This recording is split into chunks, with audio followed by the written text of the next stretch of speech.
Magnolia Row is not a place you visit by accident.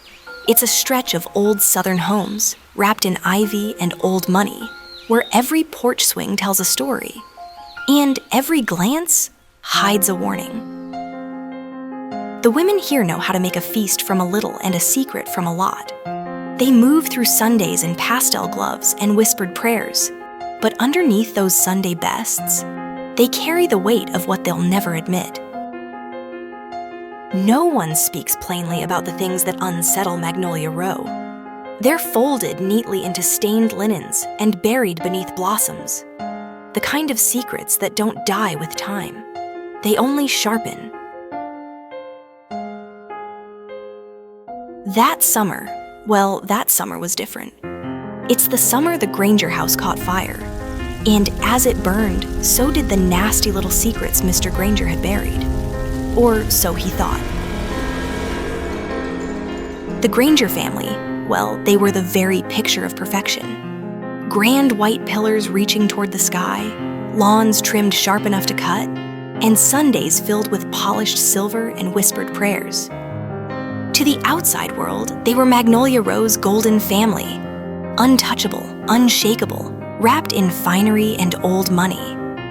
But in a town like this, where the humidity sticks to your skin like a secret, perfection is often just a mask. Miriam hosted teas like they were coronations. And Beau Granger was the perfect husband, the perfect father. He mowed the lawn in a pressed shirt, kissed his wife's cheek every morning, and never missed a Sunday service. Folks said he was the kind of man who could fix a fence, balance a checkbook, and charm the devil with a smile. But even the neatest hedges can hide snakes. Because Beau Granger, beneath all that polish and good breeding, held onto a secret darker than nightfall over a bayou. And when it came to light, it didn't come with a scream. It came with fire. Every Thursday, without fail, Miriam Granger went to her book club. A genteel little affair. Monogrammed place cards, lemon bars, polite conversation. It never ran late. Miriam was always home by 9. But the cars, they came before that. Just after dusk. Quiet. Always with their headlights off at the end of the drive. They were gone by the time her tires hit the gravel. Every single week. No trace, no noise. Just the faintest smell of cologne lingering near the back porch and a porch light left burning like an alibi. I was 14, but I knew enough to know those cars didn't belong to anyone from Magnolia Row. And Beau, he always looked a little too neat for someone who'd just spent the evening alone. Mama used to say the Granger roses never took root right. They bloomed all wrong, too early, too red, and always with thorns thick enough to draw blood. But every spring, Beau was out there, turning the soil like it was sacred, digging deep, sweating through starched shirts, planting over and over like he was trying to hide something underneath. I didn't understand it then, but I do now. Those Thursday night visits weren't about companionship. They were confessions, bargains, maybe even warnings. And Beau? He wasn't just some charming Southern gentleman with a restless streak. He was a man trying to keep something buried. That's the thing about Magnolia Row, though. Nothing stays buried long. It was one thing for the ladies of the row to talk about a roast that was burnt or what you wore to tea. But an unfaithful husband? She just couldn't have that. See, secrets are one thing when they're kept behind hotel curtains in towns a few miles off. Men like Beau Granger, they knew how to make a mess without leaving stains. Or so Miriam thought. But when those secrets start pulling into your own driveway, when perfume too sweet to be your own starts clinging to the air between rose bushes, that's when people start to talk. And Beau's charm? It couldn't explain away the unfamiliar cars parked out front on Thursday nights. It couldn't cover the women who came but never left. The same women Miriam had once convinced herself were just figments, hallucinations born from stress, maybe, or loneliness. But when they started whispering about the missing girl from Monroe, and the seamstress who vanished on her way to Magnolia Row, Even Miriam couldn't pretend anymore. And darling, if there's one thing a Southern woman won't abide, it's looking the fool. The day she found it, the roses had just started to bloom. Beau always said spring brought out the best in the garden. He'd be out there every Saturday morning with his gloves and shears, humming some old jazz tune like nothing in the world could touch him. But that day, something was different. He'd left the spade out, muddy and leaning against the trellis. Miriam wasn't nosy, not really, but something about the way the dirt had been disturbed beneath the Camille Devereaux roses made her stop cold. That's when she saw it. A slip of silk, red like sin, caught between the roots. Torn, dirty, but unmistakably not hers. And just beside it, the glint of metal. A locket. Her hands trembled as she opened it. Inside was a photograph. A girl, young, barely out of school. And Beau, standing beside her. Hands gripping places no gentleman should. Like a man with secrets. And suddenly, everything clicked. The whispers, the cars, the perfume, the disappearances. She wasn't the fool. She was the widow in waiting. And Beau? He needed to go. Because in a place like Magnolia Row, a lady doesn't lose her temper. She simply makes arrangements. She didn't scream. She didn't cry. Miriam Granger simply walked back inside, placed the locket in her vanity drawer beneath the silk scarves she never wore, and boiled the kettle for tea. You see, rage like hers doesn't show in cracked voices or flying china. It simmers. That night, she penciled in a new entry on her calendar, right over her usual Thursday book club. Dinner with Beau. Polite, clean, final. Over the next few days, she moved like molasses, slow, sweet, and heavy with intent. She ordered his favorite bourbon, picked up lamb from the butcher, told the housekeeper to take the evening off. Beau thought it was an anniversary he'd forgotten, and she let him believe that. Let him preen in the mirror, sip from the crystal, toast to new beginnings. He didn't see the old pistol wrapped in silk under the credenza. He didn't notice how quiet the house had become. He didn't know this dinner wasn't about their future. It was about endings, and justice, Southern style. You see, that dinner, it looked like any other night on Magnolia Row. The silver gleamed, candles flickered just so, and Beau? Well, he was playing the part like always, smiling, sipping bourbon, thinking everything was just fine. But Miriam, she had other plans. She leaned in close, real close, and whispered into his ear like she was sharing the town's deepest secret. "Beau," she said, slow and soft, "I know about the secrets buried beneath the roses." You could have heard a pin drop. Beau froze, glass halfway to his lips. Said he didn't know what she was talking about. But Miriam? She just smiled, sharp as a razor, honey. "Oh, but I do. And soon, everyone else will too." That was the moment the pretty little mask began to crack. And well, things didn't stay quiet for long. This is where things start to unravel, and fast. Beau, slick as ever, got up from the table, grabbed his glass of bourbon, and began pacing, like a caged animal who just realized the bars were closing in. Miriam? She stayed seated, calm and composed as a Sunday morning prayer, quietly eating her dinner. She let him stew in that tension, every step he took pounding the silence between them. Finally, he stopped and looked at her, eyes sharp, a mix of fear and defiance, and asked, "What do you intend to do?" That's when everything changed.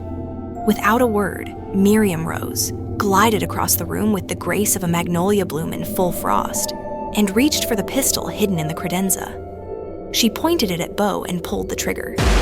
No words, no hesitation, just cold-blooded murder. She sat back down like nothing had happened, finished her meal, then slipped into her nightgown and robe. Walking to the garage, she grabbed the gas can and poured every last drop over Beau's body. She struck the match and watched as the life they had built together went up in flames. I woke to the distant wail of fire trucks slicing through the heavy night air, the kind of sound that tightens your chest before you even understand why. Groggy, I made my way to the window, blinking against the thick smoke that curled like a dark ribbon against the stars. There it was, the Granger house, once the shining jewel of Magnolia Row, now a monstrous blaze, flames devouring the white clapboard, the polished porch, the memories. Down below, neighbors gathered in tight clusters, their faces pale and voices hushed but urgent. And in the very center stood Mrs. Granger, wrapped in a delicate shawl, still as poised and elegant as a true Southern belle, though her eyes told a different story. They shimmered with tears, but there was something distant, almost guarded. Thankfully, the children weren't there. They had spent the night safe at Mrs. Granger's mother's house, out of harm's way, away from the smoke and the flames and the terrible night unfolding. Mama stood nearby, arms crossed, watching the fire like it was a living, breathing thing. She said nothing at first, just shook her head slowly. Then her voice cut through the murmurs like a blade, low and sharp. Secrets don't stay buried on Magnolia Row, not for long. The fire crackled. The night seemed to hold its breath, and for a moment, the whole world waited, waiting to see what would rise from the ashes. Because one thing was certain, this night had changed everything. True to her place among Magnolia Row's elite, Mrs. Granger was whisked away as dawn broke, spirited off to her sister's grand home, where satin sheets and polite company awaited her. There, in a softly lit room, sedatives dulled her sharp edges, keeping her quiet and composed, just as a proper lady should be in times of crisis. Meanwhile, the family attorney busied himself behind closed doors, carefully crafting a statement, one that would steer the whispers and rumors into safer waters. But no amount of careful words could stop what was coming next. Because it wasn't long before curious hands started rooting around in the roses, the very garden Beau had tended so faithfully every spring. And that's when the carefully painted picture began to crack. What lay hidden beneath those blossoms would unravel everything Magnolia Row thought it knew about the Grangers.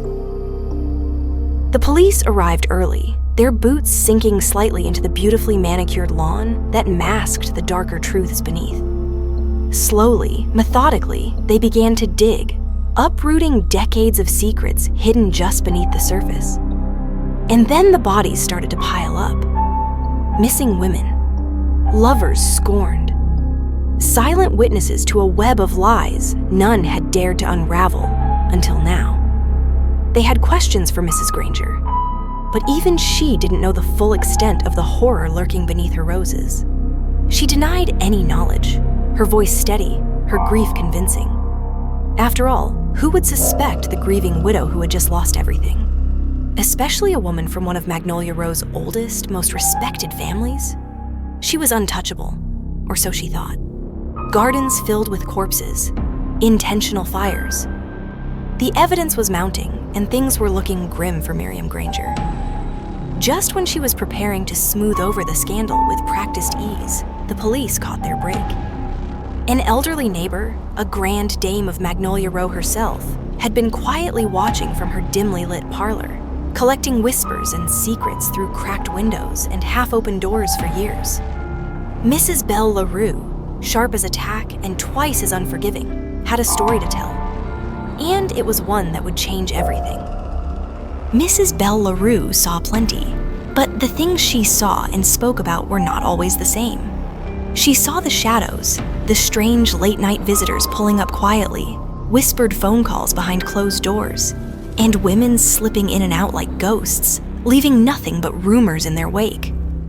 From her vantage point next door, through dimly lit windows and slightly cracked doors, she slowly pieced together a story far darker than the polished facades of Magnolia Row would ever admit.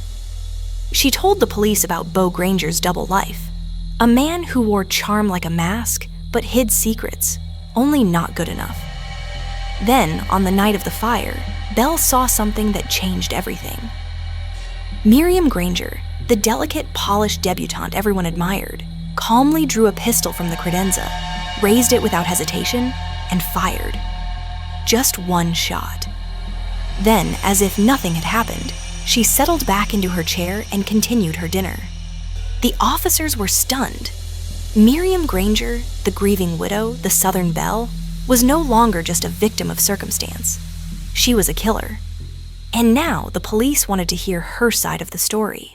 When the detectives finally sat Miriam Granger down and laid out the pieces, every whispered secret, every hidden truth, it was like folding a delicate fan shut, one smooth, inevitable motion. There was no use denying it any longer. With a quiet, steady voice, she told them everything. Why had she done it? Why had she taken a life so carefully constructed around appearances? She simply said, "He was the wrong caliber of man." The words hung in the air like smoke from that fateful fire, thin, sharp, and impossible to ignore. Years have slipped by since that summer, when the flames swallowed the Granger house whole. Another family has moved in now, bringing fresh laughter and new stories to that grand old mansion, still standing, still watching over Magnolia Row. But come spring, when the gardeners kneel among the roses, when the scent of blooms drifts heavy on the warm air, every neighbor remembers. They remember the summer the roses burned, the secrets that smoldered beneath the surface, and the truth that set them all free, or chained them forever.